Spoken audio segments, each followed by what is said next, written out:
So, according to reports, President Biden's Irish temper has been getting the best of him recently. Multiple outlets saying the president has been lashing out at White House aides, often dropping F-bombs and telling some not to effing BS him.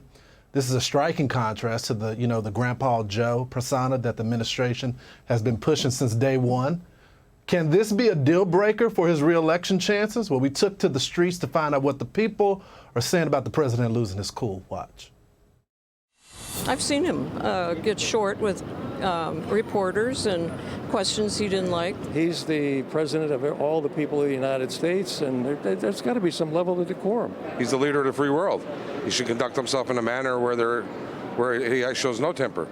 And apparently he's not doing that with his staff if they're afraid to go in and meet with him. I guess he yells and uses a lot of swear words, but I'm a former sailor. I swear a lot. I've worked in the corporate world for 32 years for a major company, and I never heard my boss speak the way any boss. I had different bosses.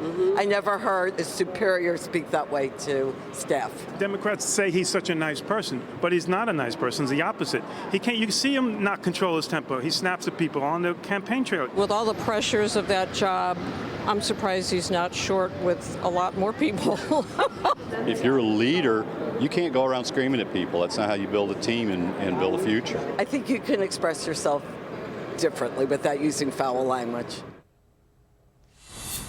Joining me now for reaction, the one and only Sean Hannity, the longest-serving person in cable news. The longest-serving primetime host in the history of cable news. Let's get this right. Get it right.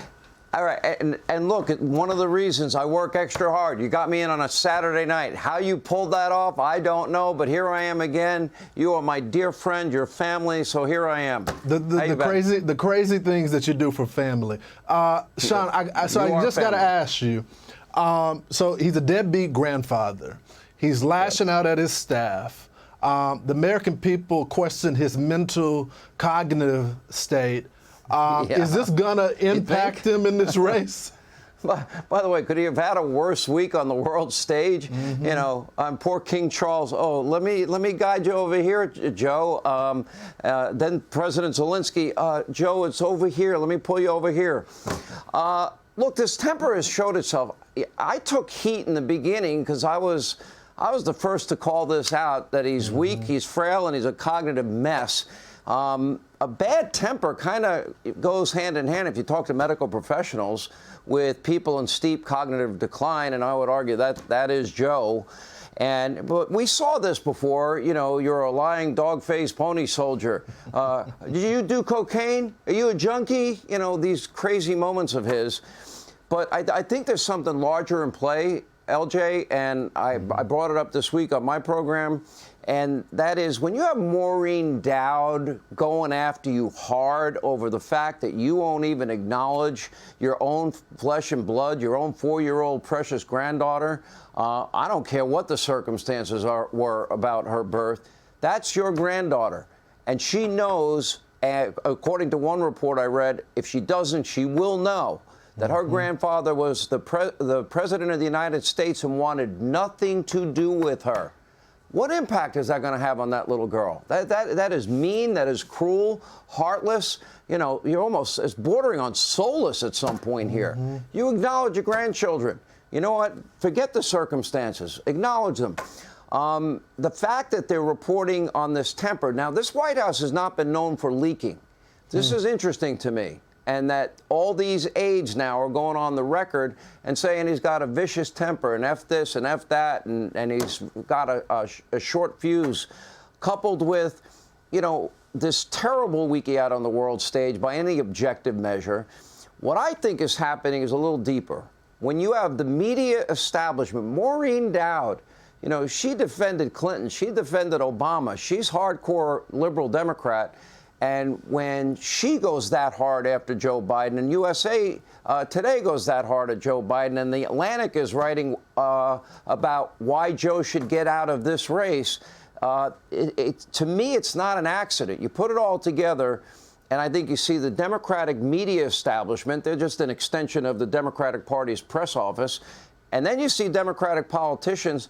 They're not willing to jump on the Biden re-election bandwagon. And when AOC did this week, she was excoriated.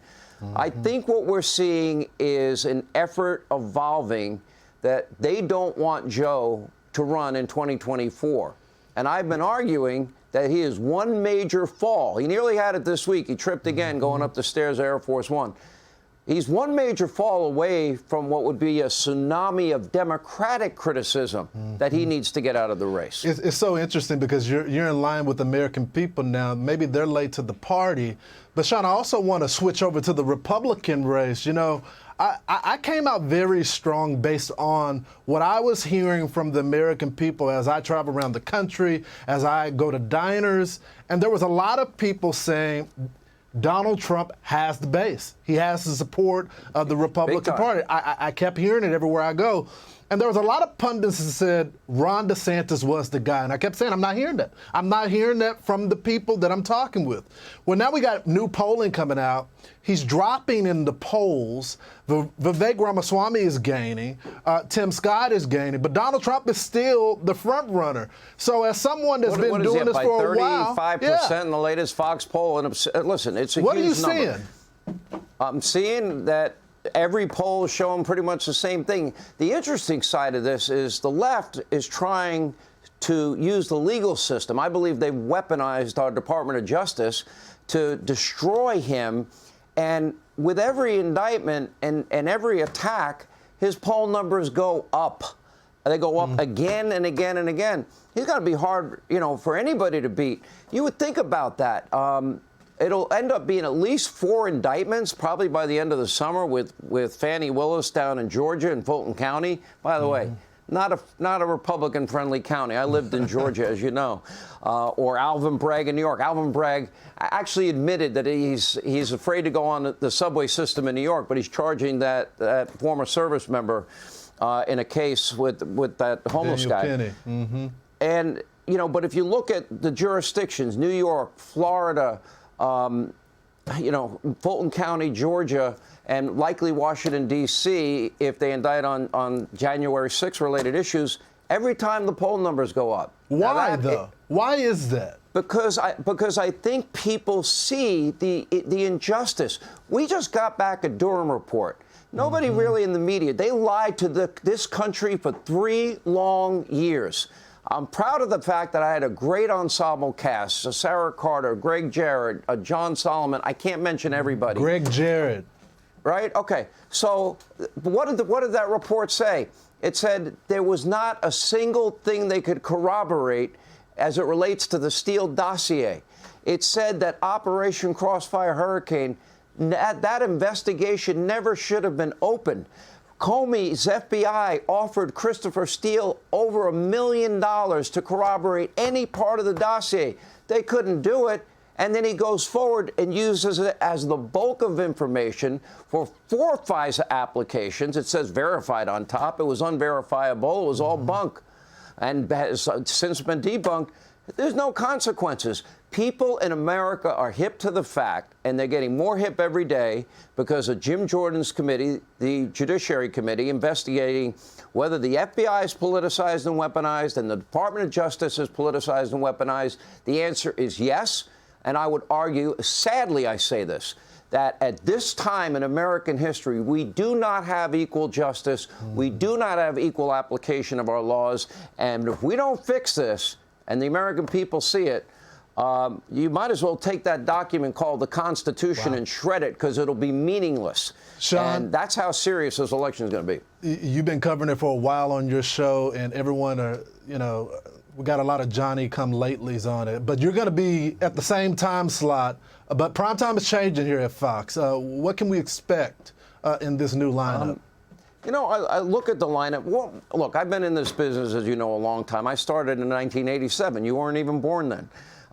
In radio. And you're supposed to correct me and say you were and lie. But so, you know, one of the sad things sometimes is people come and go, and, you know, people that I like and admire. This is not my first rodeo. It's not the first time I was the one remaining person in prime time. And what I love about our new lineup is you've got 4 unique individuals that will bring their fingerprint. their natural talent, their ability, from Laura now at 7 and Jesse at 8 and Greg, who's been nothing but a phenomenal success at 10. I'm just proud, honored, and grateful. I'm really grateful to be on the air. I'm grateful to our viewers that tune in. I'm grateful to the people that listen to my radio show. And we are heading into a very, very important historical time in this country. And I cannot put enough emphasis on it. And I'll say this, Lawrence, and I have a feeling you're about to say goodbye. I have never been more concerned about the future of this great country of ours, for my kids' sake, for your future kids' sake, for maybe grandkids I may one day have. I've never been more concerned about the economy and about our place in the world. Joe Biden has abdicated America's role on the world stage, and it was totally obvious to the world last week, and it was embarrassing. Well, you guys see what's getting ready to come out. More Sean Hannity. 9 o'clock, the new primetime lineup starts next Monday. The great Sean Hannity. Thanks, Sean. Hey, Sean Hannity here. Hey, click here to subscribe to Fox News YouTube page and catch our hottest interviews and most compelling analysis. You will not get it anywhere else.